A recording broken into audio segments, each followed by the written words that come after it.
Hello guys, welcome back to my YouTube channel again. कैसे हैं आप सब? आई होप अच्छे होंगे, मैं भी अच्छा हूं। तो आज का हमारा जो टॉपिक है वो है पीसीओडी या पीसीओएस। ये होता क्या है? पॉलीसिस्टिक ओवेरियन डिजीज़ या पॉलीसिस्टिक ओवेरियन सिंड्रोम। तो पहली बात तो यही आती है कि लोग कंफ्यूज होते हैं कि ये दोनों चीज़ें सेम है या अलग अलग है। तो दोस्तों, ये चीज़ें सेम हैं दोनों। पहले इसको पीसीओडी बोलते थे, डिजीज़ बोलते थे, क्योंकि ये पहले हमें इसकी पैथोफिजियोलॉजी इतनी पता नहीं थी, इसके इतने कॉजेज़ नहीं पता थे, इतने रिस्क फैक्टर नहीं पता थे। अब जैसे जैसे स्टडी हो रही है तो हमें पता चल रहा है कि ये मल्टीपल ऑर्गन सिस्टम जो है हमारा मेटाबॉलिक डिसऑर्डर है, एंडोक्राइन भी डिस्टर्बेंस होती है इसमें। तो ये मल्टीपल जो हमारे ऑर्गन सिस्टम होता है उसको इफ़ेक्ट करती है, लेकिन जो डिजीज़ होती है वो सिंगल ऑर्गन सिस्टम को डिफेक्ट करती थी। इसलिए हमने इसको अब सिंड्रोम बोलना स्टार्ट कर दिया है बजाय डिजीज़ के। पीसीओडी कम बोलते हैं, पीसीओएस ज़्यादा बोलते हैं, लेकिन है चीज़ें दोनों सेम। तो अब इसको डायग्नोस कैसे करते हैं? पहली बात तो ये, आप किसी रीज़न से डॉक्टर के पास गए, आपको पेट में दर्द था या आपकी मेंसेस नहीं आ रही है, ठीक है, या किसी और रीज़न से आप डॉक्टर के पास गए, उसने अल्ट्रासाउंड किया, सोनोग्राफी की और उसके अंदर आ गई कि आपको मल्टीपल सिस्ट है ओवरीज में, जो आपका अंडाशय है उसमें बहुत सारी गांठें हैं। तो सिर्फ उस बेस पे हम ये नहीं बोल सकते कि आपको पीसीओएस है। इसके मेन 3 क्राइटेरिया होते हैं। पहला तो ये सोनोग्राफी हो गया कि आपको अल्ट्रासाउंड में गांठें आ गई कि मल्टीपल सिस्ट है आपकी ओवरीज में। दूसरा क्राइटेरिया है हिर्सुटिज्म।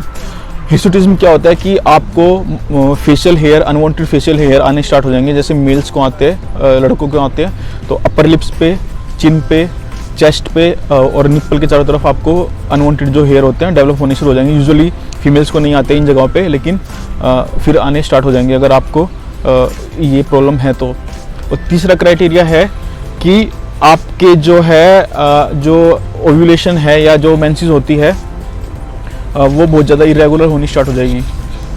जो आपकी महावरी बोलते हैं जिसको, वो बहुत ज़्यादा इरेगुलर होनी स्टार्ट हो जाएगी, कई बार तो आती नहीं है। तो ये 3 मेन क्राइटेरिया, अगर इसमें से आपको 2 भी हैं तो आपको डायग्नोसिस पक्का है कि आपको पीसीओएस है, और तीनों है तो फिर तो है ही। तो अब ये तो हो गया डायग्नोसिस की, आपको पता चल गया कि आपको पीसीओएस है। अब बात है कि ये होता क्यों है। अब इसके कई रीज़न हैं।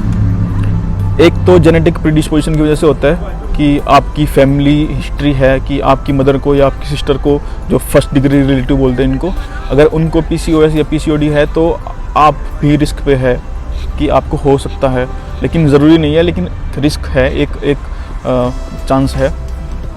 दूसरी जो चीज़ है वो क्यों होता है, आपका जो लाइफस्टाइल है, आपका खाना पीना बहुत बेकार है, लाइफ बिल्कुल सीडेंटरी है और आपका वेट बहुत ज़्यादा है, आपकी आप जो है ओबीज है, बहुत ज़्यादा मोटापा बहुत ज़्यादा है आपको। उससे क्या होता है, इंसुलिन रेजिस्टेंस, ये बहुत इंपॉर्टेंट चीज़ होती है।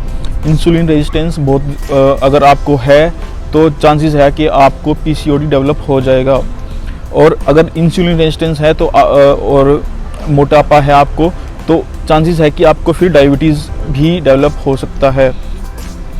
तो जब भी हम इसका ट्रीटमेंट की बात करेंगे तो उसमें इस फैक्टर को हम बिल्कुल याद रखते हैं, क्योंकि अगर ये कंट्रोल में हम कर लें किसी रीज़न से, किसी भी तरह, तो हम पीसीओएस को भी कंट्रोल कर सकते हैं, ख़त्म नहीं होती है वो।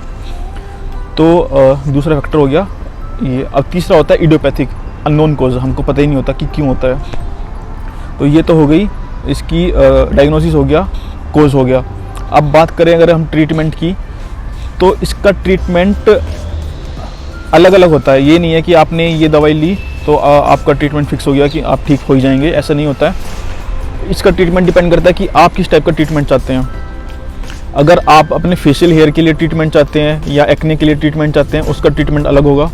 अगर आप मैरिड हैं उसका ट्रीटमेंट अलग है, अनमैरिड है उसका अलग होगा, और आपको अपनी जो मेंसेस इरेगुलर है उसका ट्रीटमेंट अलग होगा। तो आपको कंसीव करना है नहीं करना है उसका ट्रीटमेंट अलग होगा।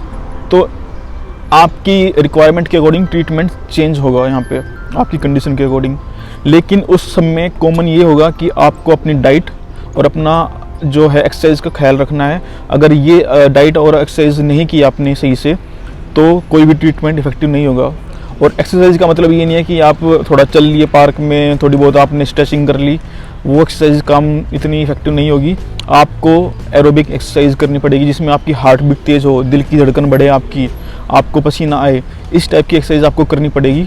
तब आपको कुछ चेंजेस, इम्प्रूवमेंट कुछ दिखेंगी, वरना सब वेस्ट होगा आपका, सारी दवाई सारी चीज़ें, सारी सब एडवाइस सब वेस्ट होगी।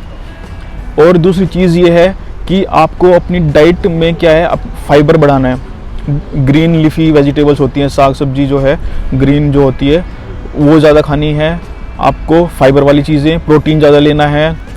अगर फैट ले रहे तो गुड फैट लेना चाहिए हमको, ये नहीं है कि जो फास्ट फूड वगैरह होते हैं जो ऑयली होते हैं वो वाला फूड नहीं खाना है बिल्कुल भी। और मैदा जो होती है ना, जो मैगी, चाउमीन, मोमोस वगैरह होते हैं, ये तो बिल्कुल भूल जाओ, बिल्कुल कट करना है, बिल्कुल 0%। और इंसुलिन रेजिस्टेंस जो है हमारा, जो मीठा होता है, जो पैक्ड शुगर होती है ना, अब वो किसी भी फॉर्म में होती है, चाहे वो मार्केट में आती है जो उस फॉर्म में हो, चाहे कोई खाना हो पैक्ड वो उसमें हो, किसी भी फॉर्म में हो, आपको शुगर लेनी ही नहीं है, आपको मीठा नहीं खाना है। पैक्ड नेचुरल जो है फ्रूट वगैरह में है वो यूज़ कर सकते हो। ये चीज़ें आपको करनी पड़ेगी, तब ये चीज़ें आपकी कंट्रोल में होगी।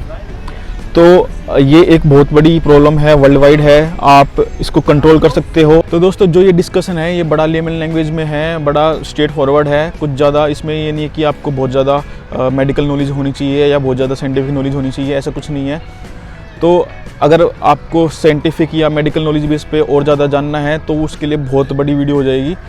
तो मेरा जो वीडियो बनाने का जो ऑब्जेक्टिव है वो यही है कि कोई भी देखे इस वीडियो को वो इजीली समझ जाए, ये ना हो कि यार मुझे ये नहीं पता तो क्या फ़ायदा इसका देखने का, ऐसा नहीं है। तो ज़रूरी नहीं है कि आपको मेडिकल नॉलेज है तभी आप इस चीज़ को समझ पाओगे।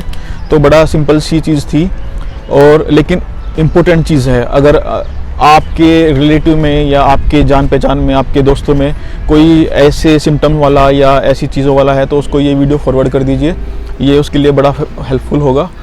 और फिर मिलेंगे किसी नई वीडियो के साथ, नए टॉपिक के साथ।